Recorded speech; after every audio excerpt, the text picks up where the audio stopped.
Hi and hello there Capricorn! Bago natin simulan ang reading ninyo 'no, at alamin ang mga mensahe for you guys, batiin muna natin everybody.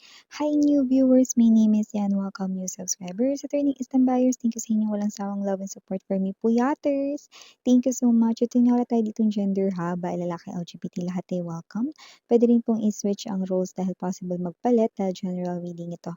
At the end of the day, lahat ay may free will na free mong gamitin anytime, where at yun nga wala tayo dito na gender ba ay lalaki LGBT, and of course kung di niyo pa alam meron pa tayong other channel na nag-a-upload din tayo ng collective readings for all signs there. So, let us see. Maraming salamat Archangel Michael Angel guides para sa palagian ninyong presence sa reading ni Capricorn. Cross watchers ni Capricorn or may Capricorn placement sa natal/birth chart. Welcome din kayo. Just take only what resonates. Capricorn.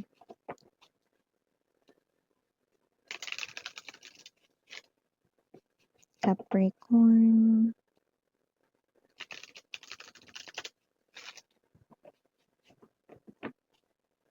Okay.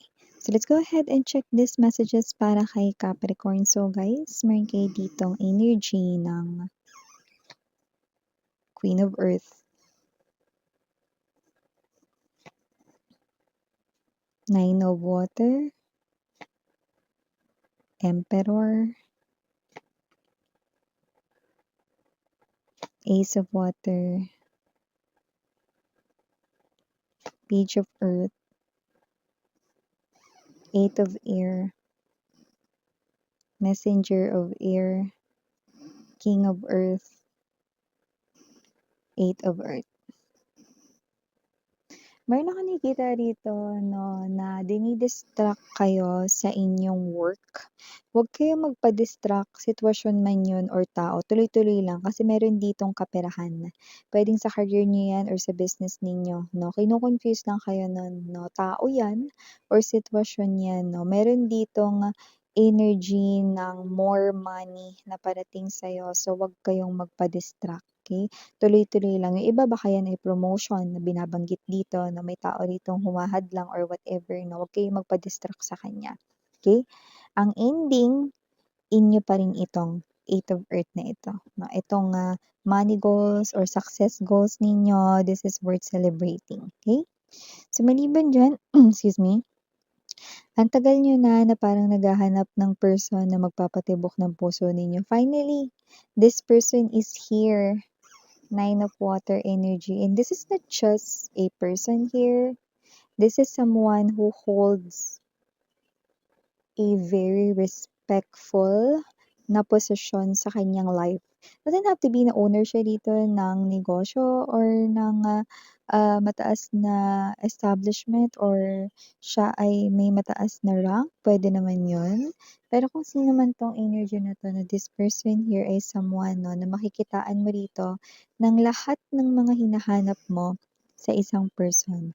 Wish come true no, na nakilala mo ang taong ito. Okay? Matagal-tagal na rin 'no, nang huling tumibok ang puso mo or nung na-in-love ka, matagal-tagal na rin 'yun. At ngayon ito na 'no, na muli ritong tumitibok ang puso mo 'no, sa taong ito, 'yan. Excuse me. Ayun na, ewan ko bakit meron ditong lumalabas na babanggitin ko na rin 'no. Meron kang parang ewan ko, hindi naman sa nagiging judgmental ka, pero parang yung energy mo 'no, yung ayaw mong naririnig yung boses ng isang person dito 'no, kasi para sa'yo yun ay either hindi maganda yung boses niya para sa'yo or boses pa ba yung pinag-uusapan natin dito or yung parang estado niya ngayon, parang yun siguro yung ayaw mo. Yun ay uulitin ko lang para sa few of you lang 'no. So, parang meron kayong kunwari ganito, example, kunwari excuse me, ikaw ito 'no, nasa bahay ninyo, meron kang kasama sa bahay 'no, na meron siyang pinapanood na influencer or vlogger 'no, ta's yung boses nun hindi mo bet, pero naririnig mo dahil naka-loudspeaker lagi. So, naiinis ka hindi dahil malakas yung volume nun kundi there's something about that person's voice na parang I don't know, Okay? But you're not being judgmental naman, but you just, kapakatotoo ka lang dito, ayaw mo lang marinig. So, okay lang yan. Nirespeto natin ang lahat ng opinyon ng bawat isa. Okay? So, iba pang mensahe. We have here this Nine of Water and the Page of Earth. Maaaring meron ka ditong hiling noon pa, okay, para sa person rito 'no, na malapit sa life mo. Okay, puwedeng nakababata mo yung kapatid or younger than you yun na friend, itinuturing mo na ring kapatid or hindi na iba para sa'yo. So, nakikita ko 'no, na kung ano yung wish mo para sa kanya ay matutupad na. May kinalaman yun sa kaperahan 'no, or may kinalaman yun sa parang, kanyang trabaho 'no. Kasi parang may struggle tayong nakikita sa kaperahan niya or sa trabaho niya. Puwedeng nahihirapan hanapin nung person na yun yung right job for him or her, or puwede rin naman 'no na hindi nagiging sapat ang kita niya, 'yan.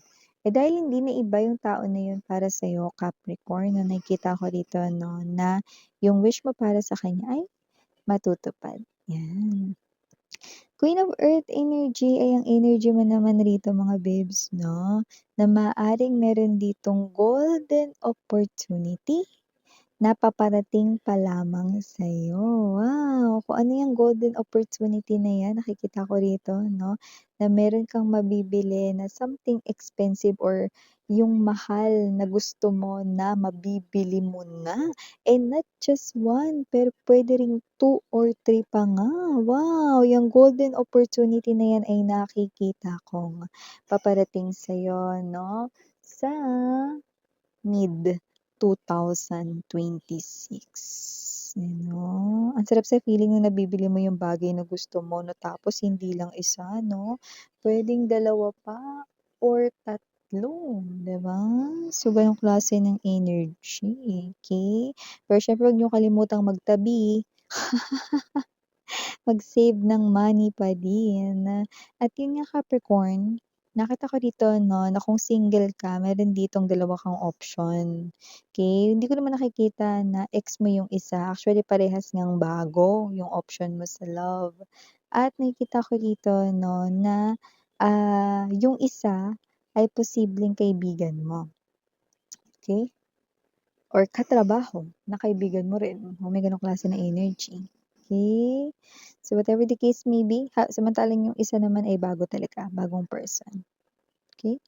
Piliing mabuti ng naayon rito 'no, sa iyong nararamdaman 'no, okey? At siyempre nakakuha rin tayo dito ng energy na maaaring meron kang gawin, na gagawin mo na kasi parang 'pag nagbago isip mo baka hindi mo na naman magawa 'yan, 'yan 'no, hindi ko alam kung ano ibig sabihin dun. Kunwari ganito, kunwari ngayon ka sinisipag 'no, na maglinis ng bahay, parang sige sasabayan ko na yung nararamdaman ko ngayon, maglilinis na ako ngayon kasi baka bukas tama rin ako.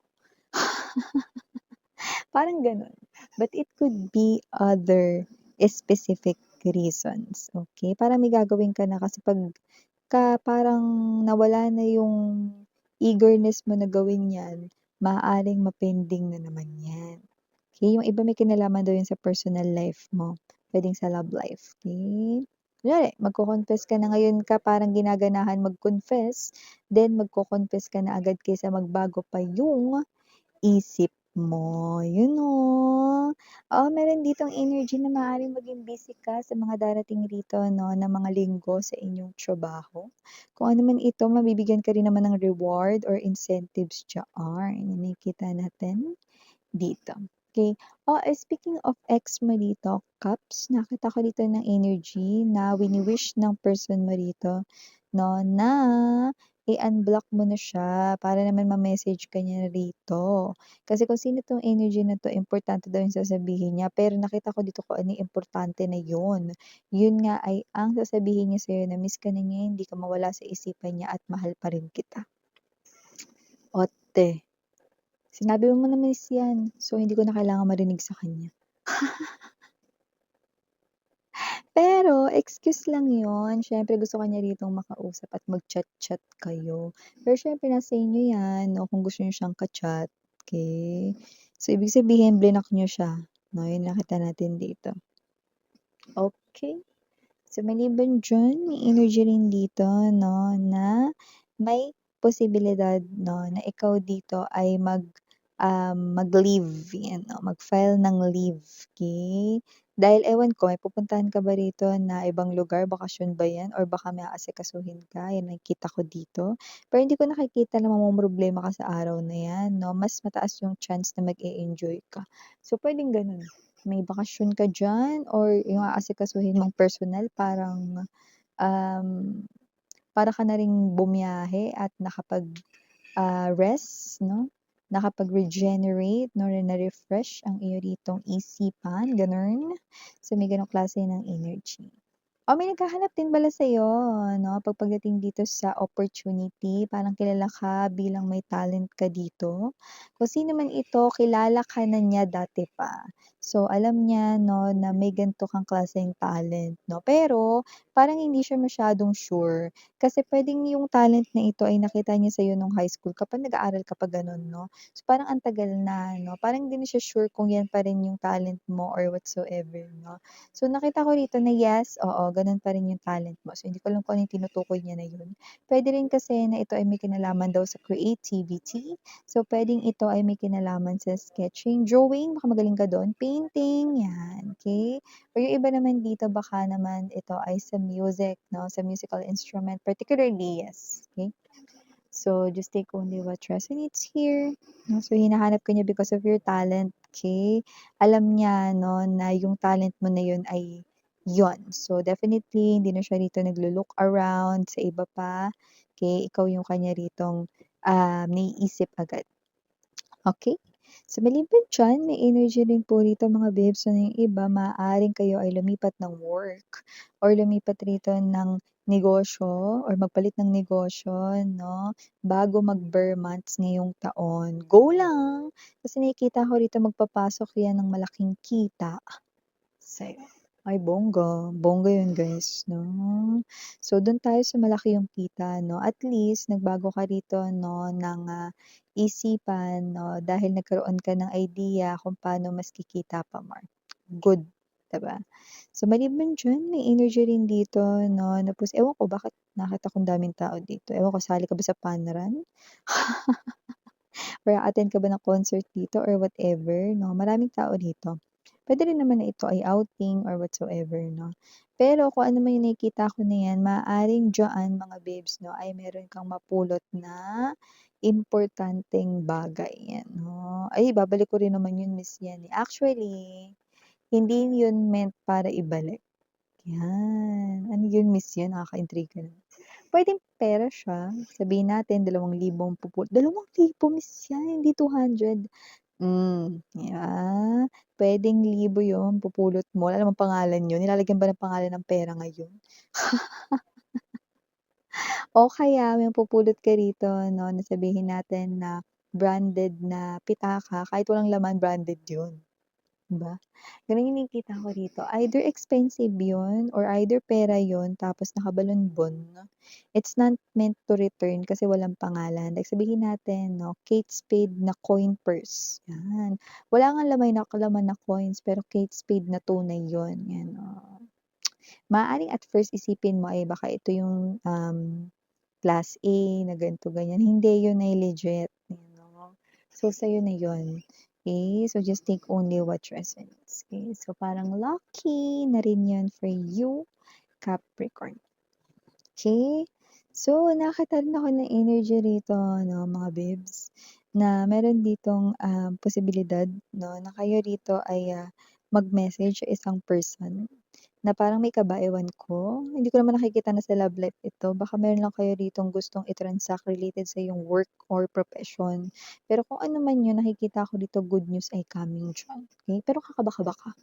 Kunwari ano, siguro mag-a-ask ka for business proposal or work related things 'no, ta's hindi pa yun sure kung mag-a-agree yung isa nor or yung padadalhan mo rito ng email or what 'no, then it's a yes na agad yung nakikita natin dito. Wow! Kaya congratulations na agad in advance, Capricorn, okey? And speaking of congratulations 'no, bago ko i-end ang reading ni Itachiwa, ang person mo lalo na kung matagal na kayong dalawa, magpo-propose na yan sa'yo. Propose ng kasal, ano ka ba? Wow! Kaya naman advance congratulations ya ngayon yang, years. So yeah, again, I'm Yuriana, only for the girls, Yana, do not for the boys, Caps. Thank you. Sarang Hail, Love and Light. Ano?